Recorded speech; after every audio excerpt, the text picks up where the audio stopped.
mon sens, il est compliqué d'avoir une centaine d'amis si on veut garder un lien intact, sincère et Profond. intense. Est-ce que les personnes neuroatypiques ont tendance à préférer avoir quelques amis proches, donc très proches, plutôt qu'un large cercle social? Voilà, c'est une question.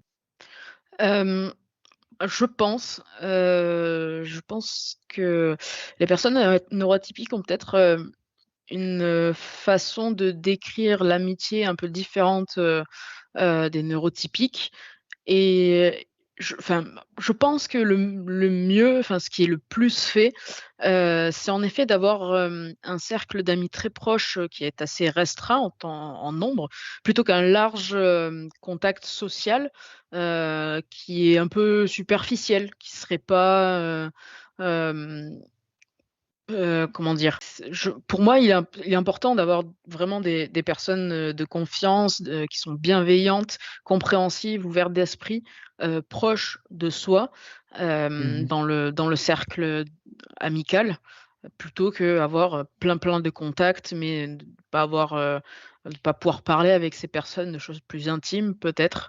Moi, je pense que je sais pas si s'il y a un rapport du coup avec le fait d'être neuroatypique, mais je sais que pour moi, j'associe le fait d'avoir un cercle restreint au besoin d'authenticité. À mon sens, il est compliqué d'avoir une centaine d'amis si on veut garder un lien intact, sincère et Profond. intense. Je pense que quand on a une forme de neuroatypisme, que ce soit le TSA, le TDAH, on s'investit beaucoup dans nos relations, hein, forcément, parce qu'on prend à cœur, parce qu'on y va à fond.